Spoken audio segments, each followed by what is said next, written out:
Hello and welcome. Another edition of Coach's Corner. Each and every Thursday, take a few minutes, speak with some coaches from around the country. We talk college baseball, we talk college recruiting, we talk a little bit about the conference that they play in as well as the school that they coach at.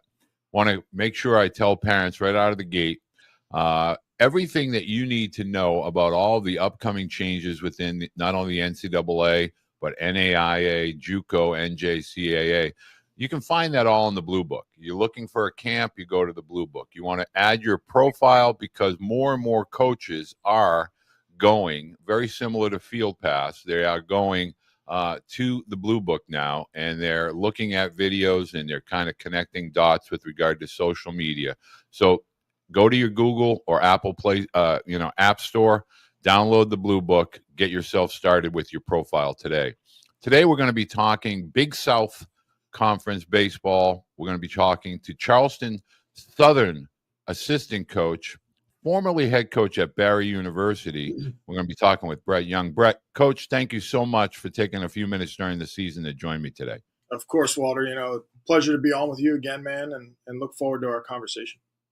One of the great things that I know that you are passionate about is, you're kind of from my neck of the woods, what I call the cold weather states. And you matriculated down into Barry, get Florida, and now you're in a beautiful southern city of Charleston. Tell us a little bit about Charleston Southern. What makes the campus attractive for a college student? And what do you think about the Big South Conference now that you're in it? Yeah, look, you can't beat Charleston. This is the city itself is. I tell guys all the time when I'm talking to recruits. This is a destination for vacations. Like, this is where people want to come spend their free time when they're not at work and get away with their families. And there's so much to offer in Charleston. We're 15, 20 minutes from the beaches. We're 15, 20 minutes from being out in the woods if you want to go and you're a hunting, fishing type guy. And downtown Charleston with all the history and the restaurants and shopping and nightlife. And then you want to throw in minor league baseball, minor league hockey. There's a huge concert venue about 10 minutes from campus. There's just so much to offer for, a college student athlete coming here, to be able to spend time in a great place like Charleston. My brother, we're from New Jersey, right outside of Philadelphia. And my brother actually went to school here back in 2002 and he never left. He stayed in Charleston his entire adult life. We now get to live about 30 minutes apart, which is awesome. And, I've been in Miami the last 3 years and we saw each other maybe once a year during that time. So being able to be here with that family atmosphere from myself personally with my wife and my son. And, it's the same feeling we get on campus here too, man. We're about 4,000 kids at Charleston Southern and, it's growing. The school's really growing. We're at the highest enrollment we've had. They just announced some plans to build new dorms on campus. They're redoing our dining hall this summer. Multi-million-dollar projects are going on and really invested in growing this place and turning it into something special. I think it's just scratching the surface of how great this place can really be.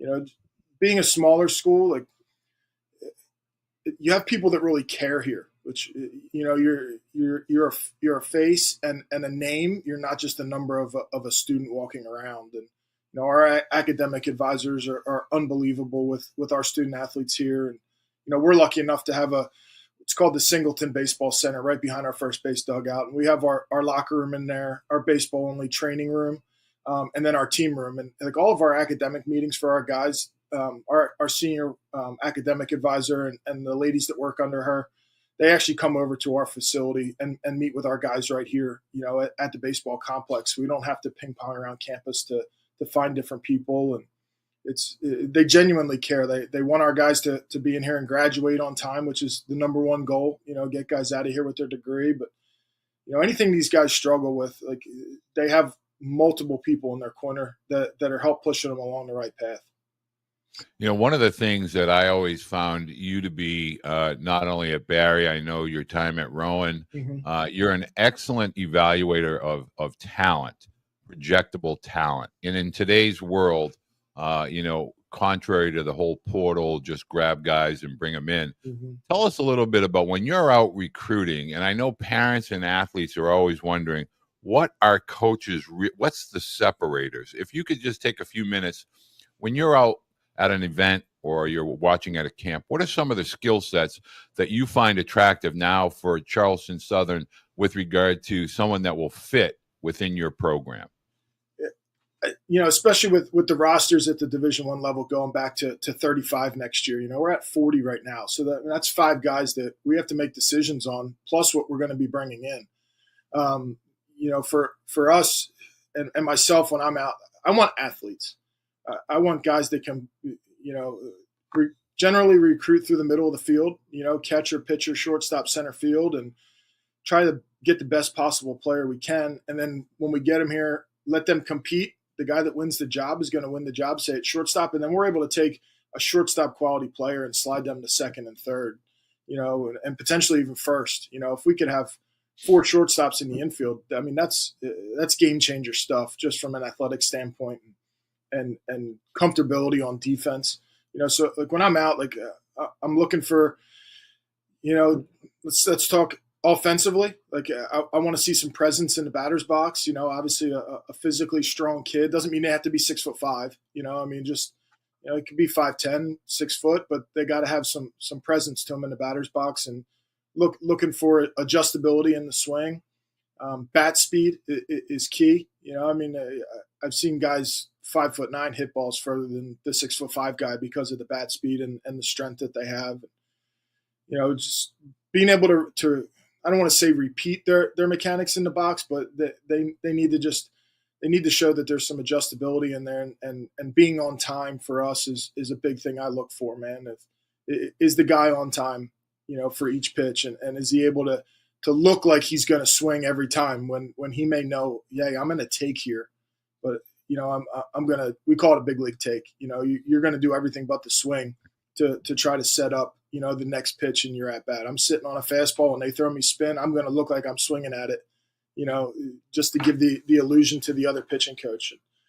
That comes with maturity. If you go to the camp and the kid's hitting every ball out to the pull side and he's stepping in the bucket when he swings off batting practice, I mean, it looks great. The ball's going far, but that's not going to play at the next level. We need guys that can backspin a low line drive and stay through a ball the other way. And then when they do get the pitch in, then we go ahead and hit the ball into the trees. I would love for you to talk a little bit about, Big South Conference. So many people, we get lost in the Power Four, however we want to quantify it in today's world. I do not like the term mid-major. I don't think there's any such thing with regard to talent. But, week in and week out now, while you're in your conference, High Point, Winthrop, you start talking about, your geographic region of the country, the Carolinas, in through that southeast kind of region. It's tough. You need athletes that can compete against the elite talent in the country. Talk a little bit about the strength of your schedule that people may not be aware of. Yeah, I mean, the Big South is – I knew it was good coming into it, right? And now that we're in conference play, I mean, the arms alone in this conference, I mean, High Point, Upstate, I mean, it's 90 to 93 every guy, and there are at least 2 pitches for strikes, and the low end guys are going to be 87, 89, and maybe struggle a little bit with some command stuff, and that goes back to kind of what I was just talking about, where the guys have some adjustability in their swings, where they have a plan going up there, and we can't just show up to the yard and hope to win against this level of competition. Like everybody's good, and you have to be prepared, and our hitters, that they have to know what the game plan is going against the pitchers that we're facing, and they need to stick to the plan, and then when they go to the pen, we got to adjust to the next guy, so you have to be mature to succeed at this level, and understand that failure is a part of it, and not living and dying with every pitch or every swing. And it's, I mean, up and down guys' lineups. I mean, like I said, Upstate, Winthrop. I mean, I think I've seen more backside home runs than I have to the pull side, in this conference, which to me is impressive. Like that's some mature hitting right there, and and it's against good arms. There is no slouches, man. Like I said, even the 8th, 9th, 10th guy coming out of the pen for these programs, and You know, they have 2 to 3 pitches that they're in the zone with. So there is no easy at bats. In this conference. I would be remiss if I didn't bring up the head coach of the program, Kyle Kuhn, formerly at UVA for, decade plus with Brian O'Connor, then over at Radford, and now at Charleston Southern. And I would love for you to discuss, as a group, your coaching staff is really, really good. When you're, I don't like to use the word rebuilding, but replenishing the coffers, so to speak, especially in today's landscape with regard to the upcoming changes, roster sizes, et cetera. What is your goal as far as when you go out to replenish? Will it be a mix of the incoming high school senior and the portal and JUCO, or what is your goal moving forward as far as, strengthening the program? Yeah, I mean, Carl's experience, 15 years at Virginia and Omaha 4 times, winning a national title, the level of talent that he's recruited, at a place like Virginia.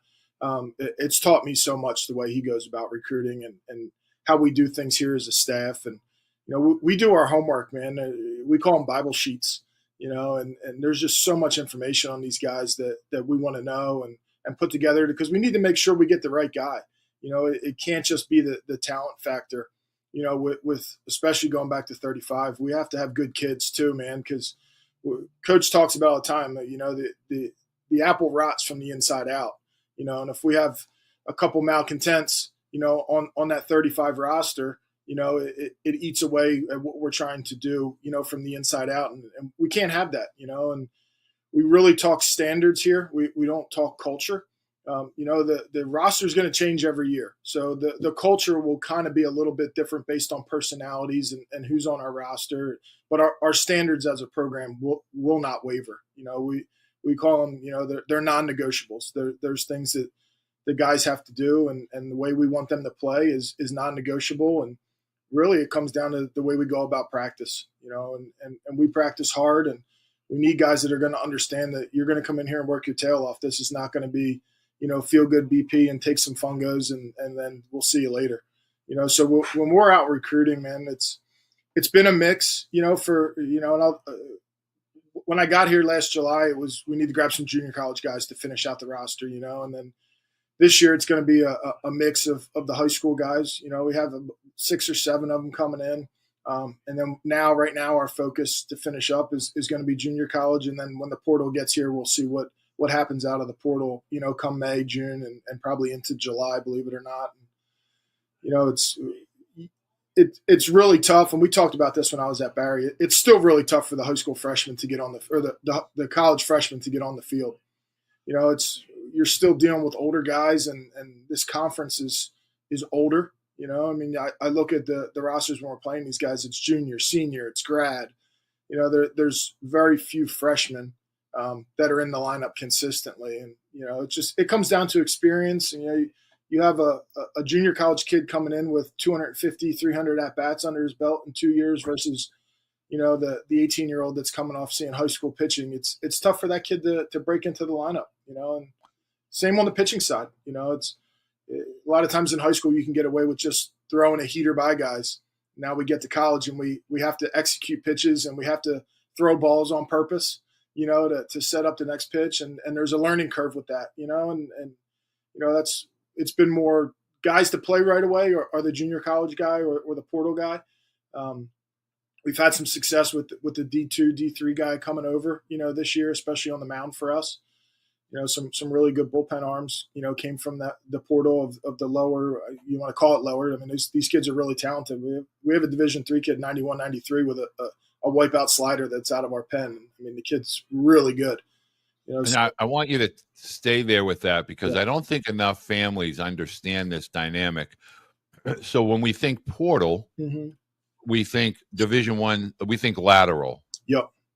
But in reality, the presence of the NCAA Division III athletes now is really rising. And I would love for you to talk a little bit about that, because Division II and Division III, as you are well aware of, it's not so much the talent, it's just the opportunity. And now those guys, as they mature and build a resume, are starting to say, hey, I think I can, now that I'm 20 or 21 or 22, I think I can go move myself up a little bit. Talk about that with regard to recruiting, because now your high school athlete thinks they're competing against another high school athlete for roster spots, but in reality, you're competing against all levels of college baseball every single year. Yep.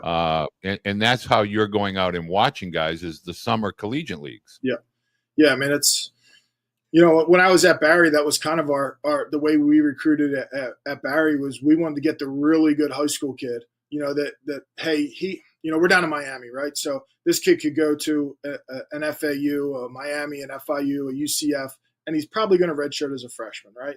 So, or do you want to come to us at a Division II and get 200 at-bats, play Right. every day as a freshman? And we understood that we're probably going to lose this kid after their sophomore year if he continues projecting the way, we think this kid can. And, it's kind of how it's worked at Charleston Southern. Like, I'm sitting here thinking about it as we're talking, and, we have a Division III, a Division II, and an NAIA guy in our bullpen that are pitching significant innings. And the one kid at Division II I coached against in the regional when I was at Barry, and now we're together at Charleston Southern. It's about getting on the field and playing. You need to get that experience. You need to get the at-bats. You need to get the innings under your belt. You could be unbelievable in bullpens, but when the lights come on Friday night and, there's another guy in the box that's meeting you toe to toe, some guys crumble under that and some guys rise to the occasion. So, I mean, it's,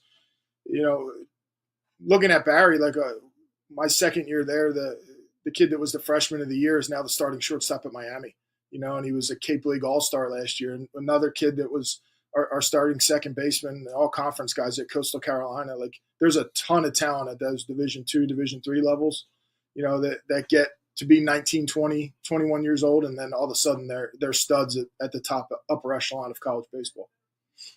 So I want to kind of get parents to really understand the recruiting pendulum is not going away from the high school athlete, but the recruiting methods now, maybe 5 to 10 years ago, there would be an emphasis on getting out, whether it would be to Cobb or Lake Point or, but now it's more like, hey, I got to get out to the Northwoods League. I got to get to the Cal Ripken League. I got to get out to the Cape, obviously. Yep. Talk a little bit about when you're recruiting, basically from early June through the middle of July. It's there's an emphasis on the college summer baseball leagues, and then as you wind through the middle of post Major League All-Star break, you start to go to the the futures and some of these other high school events. Can you talk a little bit about how that's changed with regard to college baseball recruiting?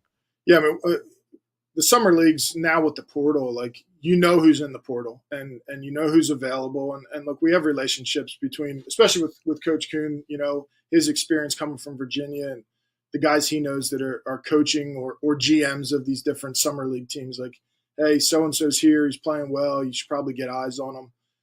A lot of it goes back to the relationship piece of it. And, people getting recommended to us is still a huge factor in recruiting, because you can't see everybody. There's just not enough time. Even with the entire staff on the road recruiting, it's just too much to cover. So, you rely on relationships and guys that, for us, getting to those East Cobb and stuff is still important to identify that high school kid. And maybe we're not going to bring him in right now as an 18-year-old, but I know what junior college he's going to, or I know what D2 or D3 he's going to, and we're just going to kind of stay on this kid. And down the line, junior college kid, we're all over.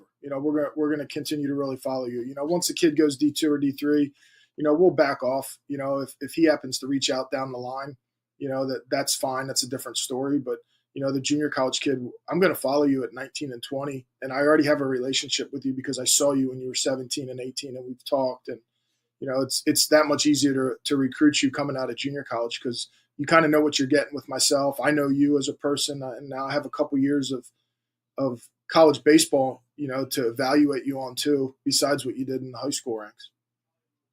Talk a little bit about your setting up your camps, I would imagine, for this summer as well as the fall. If you could make a recommendation, whether it's to that high school junior or senior, do you feel like that camp environment allows them and the family to visit the campus, get a feel for the campus, but more importantly, to be able to communicate directly with the staff during their time during the camp. Is that something you're placing significant value on this year? It is big time. Number one, like you said, they get to see our campus and our facilities.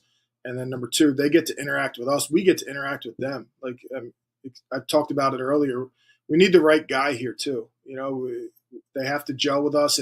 We talk about it a lot. Can I lose with this guy? Is it somebody I want to be around every day and that I want to, put the full effort into coaching this kid up? Or is this a kid that just rubs me the wrong way, man? He's not a real hard worker. That's not going to mesh well with our staff.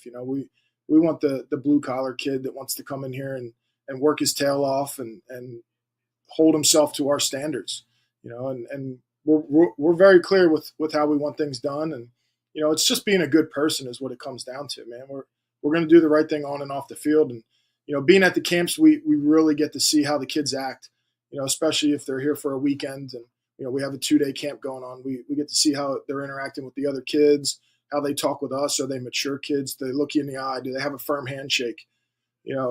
How are they leaving the field? Is mom carrying their bag to the car? Like that stuff's red flag for us. Is dad sitting next to the dugout, talking to the kid why this is going on? Or, that's all stuff we look for. Does the kid strike out and immediately look to the stands to mom and dad? Or is he walking back to the dugout with his shoulders up and his head up and getting ready to go play defense?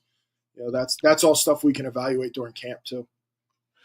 And generally, how do you prefer that potential student athletes connect with you? Are you a social media guy? Do you prefer the email? How would you want, in a perfect world, the high school athlete to initiate contact with you? And does it include video and transcripts? Yeah, I mean, email is probably the easiest option, just because I have so many files in my email for me to categorize guys by years and by position and stuff.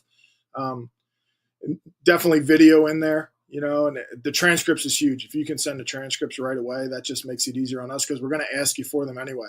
We obviously we're an academic institution. That comes first before we even talk about bringing a kid on a visit or making an offer. We have to run their transcripts through our academic people and make sure that they're going to fit into a degree that they want, number one, and that they're going to be a good fit, for us academically, especially the transfer. Are they going to have enough credits to have progress towards degree to be able to even be eligible, at the Division I level? So. Well, I want to let everyone know that we're going to be putting all of the contact information, not only for Coach Young, but through, for the team and the coaching staff. We're going to put up a description of the university. We'll have everything about the Big South in the description, both in the podcast as well as the YouTube channel. I want to make sure that everyone understands. If you have questions about Charleston Southern, you want to reach out to Coach Young, do so through the Blue Book. Connect yourself. Make sure you look up the camp schedules, et cetera. All of that will be and is located in the app. And Brett, thank you so much for taking the time today. I know we're in season, busy time of year, but you're one of the best in the business, and I appreciate you taking the time today to join me. I appreciate that, Walter, man. It means a lot coming from you, and appreciate you having me on. And go Bucks. Go Bucks.